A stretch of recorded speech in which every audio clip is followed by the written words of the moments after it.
Hi Shane, Bradford and Cheltenham, your two Football League clubs, 10 years at Cheltenham, 1 year at Bradford. Yeah. And to start off with, how do you think the clubs compare, having played for both? The size and the stature of the clubs compare massively. Obviously Bradford, they get 11, sometimes 12,000 every week. They've got history of being a Premier League club. Cheltenham obviously a lot smaller, the fan base is a lot smaller. But other than that, on the pitch and your day-to-day stuff is very similar.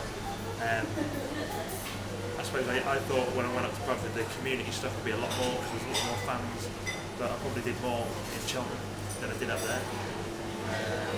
The setup was a little bit different at the time. We had to go to the ground every day up there because we got changed in the dressing room and then drove to the training ground, whereas Cheltenham had their own changing rooms at the training ground. The gym facilities we had at Cheltenham were a lot better than the ones we had at Bradford, which you might not expect. So purely footballing wise, there wasn't much difference, but the whole stature and the image of both clubs was no comparison. Yeah, it's one of those clubs that when they're in League Two, every year they're going to be expected to be up there, aren't they? Because of the history, like you said, and the fan base. Did you get that sense of expectancy when you were up there? Did they just expect to be up there? Definitely, because Peter Taylor was in charge when he signed me. He's former England manager, got a big reputation, and some of the players who signed were good people who'd been there and done it all before and got promotion. So there was a lot of expectation on us that year. But the one season I was there was right through the spine of the team. There was a lot of injuries. There was two players who were probably the top earners of the club. I think they played 7 games between them all year. Other lads who had expected to do a lot more, it didn't happen for them. And he was probably a little bit unfortunate with that as a manager. But from the outside, you look at them, everyone expects them to have a huge big budget every year because of the fan base. But they give their season tickets away for next to nothing, just to try and get people there. And they do look after their fans quite well there. Yeah. I know people have compared it sometimes and said, oh, why don't Cheltenham give them away for nothing? But it wouldn't work, because Bradford, they might give a season ticket away for 130 quid to try and get double the amount, but if Cheltenham half their season ticket, they wouldn't get double the amount of season ticket. So it's not the same marketing strategy that will work for both clubs, but that's what they do. Yeah. So how do you look back on your year there? Because obviously very nice to be wanted by an ex-England manager, Peter Taylor, but it was also the place where you picked up your injury that finished you off. Yeah, I'm not bitter about it. Some people say, because obviously I had to retire when I was up there, a lot of people say, oh, do you regret moving there? I'm like, well, no. The reasons why I went up there, the reasons that were completely valid reasons at the time. If I had to make the same decision now, I would have done the same thing again. And the injury that ended in my career was a complete freak of nature, and it could have happened while I was out walking the dog, with anything like that. So I've got no bad memories in that respect. Yeah, it wasn't nice that my career had to end, but I don't look at Bradford and think negatively of it. You scored a goal for them, didn't you? Yeah. Where was it? Up at Crewe. Yeah, Crewe that day. Yeah. Hit the post a few times, but that was just normal. Always hitting the post and crossbar, not scoring enough. So, how many of the lads that you played with are still there now? Only 3. You've got James Hanson, striker, John McLaughlin, and the keeper, who's the reserve keeper now, and Luke Oliver, who's been out for most of the year with a snapped Achilles.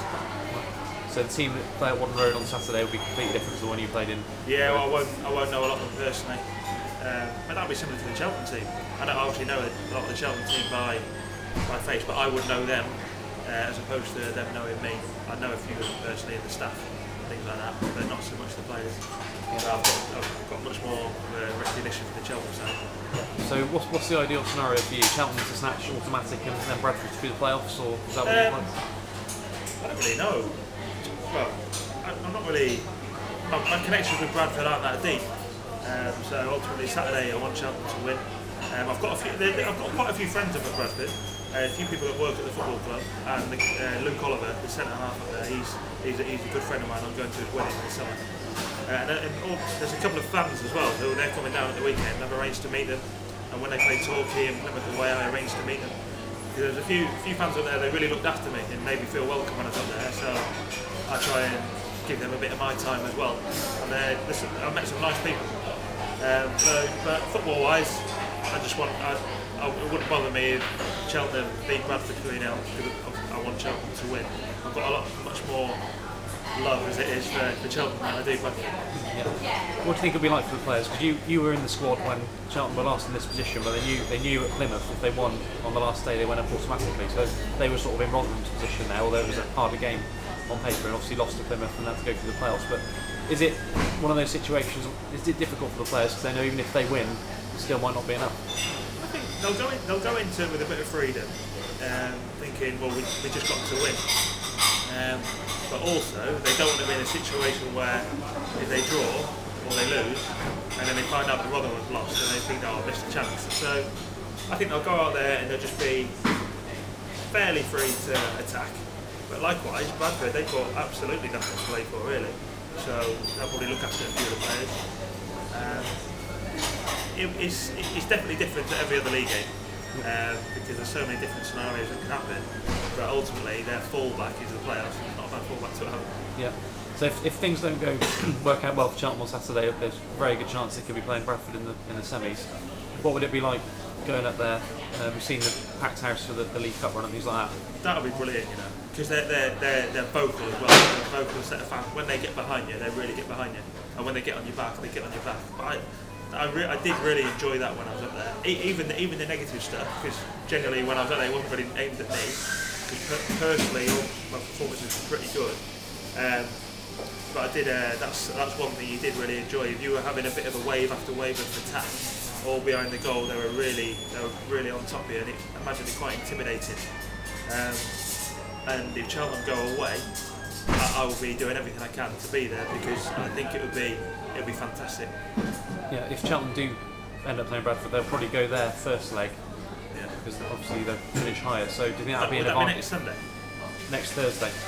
First leg and then the second leg on the Sunday. Oh, okay. So do you think it would be advantageous to go up there first, try and get something, and then bring them back to Wadden Road? Yeah, I think so. I think so because if you played them second leg at their place, I think the fans could even have more of an influence. So Cheltenham have definitely got the best scenario going there first when it's not the be all and end all, because it might end up being just a siege mentality if it was a second leg in front of their fans. Because they are really good fans. Yeah. It's quite different to your scenario when you played in the playoffs for Cheltenham, because that year you never really looked in with a shout of automatic, did you? You secured your playoff place, I think, on the second last day, so you knew that was there, but you went into the playoffs on a bit of a high, didn't you? Because you hadn't missed out on anything. Well, we went on a bit of a run around Christmas time, pretty much got us in the playoffs, and we stayed there. We maintained it. We never really threatened automatic, and we never really looked like dropping out of it. And it was different. And we almost went into the playoffs as underdogs when we played Wickham. Wickham were like the Flair team, with the Kevin Betsy's and Tommy Mooney's of this world. And then obviously going into the final, Grimsby, they'd beaten us twice that year. So we were a little bit of an underdog, but I think under John Ward, I think he quite liked that. We use that to our advantage a lot of occasions. So it'll be different. I think there might be a bit more expectation on Cheltenham this time, but I think that's good. If people have expectations, you're almost expecting them to do well. Personally, I'd like to be a favourite as opposed to an underdog. And Cheltenham, they seem to be doing very well, and I think a lot of their players thrive off the expectation. Yeah. And if you are going to go up, the playoffs are the best way to do it. And there's no point in finishing third. You don't get any sort of trophy, you don't get any sort of money. Playoffs, you get a great day out. Obviously, the only downside is you might lose, but if you are going to do it, you know how good it is to go. It is the best way. It's better to do it that way than probably champions. But it's fresh in their minds from last year. Obviously losing, the feeling. I was in the crowd and you feel so sorry for them, just walking around on that stage and you're thinking, but they just want to be at home right now. And you've lost 3-4 weeks of your summer. Which people might say is not an issue, but it is an issue, especially when you've worked so hard all year. The emotions you've been going through, you want a bit of downtime. But fair play to Cheltenham for not even having that hangover from last year, and they've gone again, and they've just, it's like they've just at a canter almost, just cruised it. Yeah, we'll sort of finish off where we started. Like you said, it's a complete mismatch between the size of the clubs. So how do Cheltenham keep on punching above what is really, they're above a lot of clubs with bigger budgets, bigger fan base, bigger history. So how do you think Cheltenham managed to bridge that gap? It's a bit of everything. You've got to have a good team.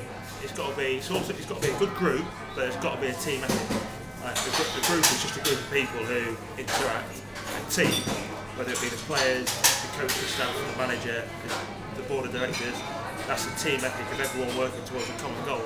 And I think in the recent years, like the last decade, I would say Cheltenham have had that more so than Bradford. There was definitely, when the time I was at Bradford, there was definitely a bit of a divide between the playing group and the board.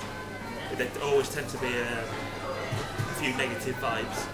We were at the club every day, and one of the chairmen, who was quite an angry man, and whenever you see him, people would say hello to him, and sometimes wouldn't even say hello back.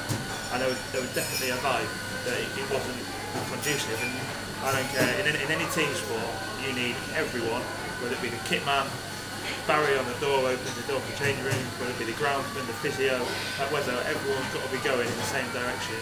And I'd say over the last decade, at least, well, 15, they spent like 15 years when they got to the FA Trophy final. I'd say Cheltenham have had that, or maybe a couple of blips, but then in transitions, but that's what they've really excelled at. Yeah, and Bradford, obviously, they're signed this season now, getting it right now under Phil Parkinson. Do you think it's only a matter of time with the size of the club that they can start climbing back up? Yeah, I think it is. I think obviously they've had a few financial problems, but this year would definitely have helped them out with that. It looks like they've got a manager in there who's respected highly. The few lads I've spoken to up there, they rate him highly. So it is a matter of time, but it doesn't just happen. It's not just a matter of putting the right names on the team sheet. Like you say, you've got to have all that stuff that goes on behind the scenes, and the mutual respect for each other, people knowing each other personally. I think it means a lot. Yep. Prediction? I think Cheltenham will win 1-0. I don't think it'll be a great game. And Rotherham Aldershot, do you think there's a chance they can slip up? I think Rotherham will win. I think Rotherham will win, I think Cheltenham will win. It will stay as it is. Cheltenham will go to Bradford, get a draw, and then come home and romp home with a 2-3-0 victory. Right. Cheers.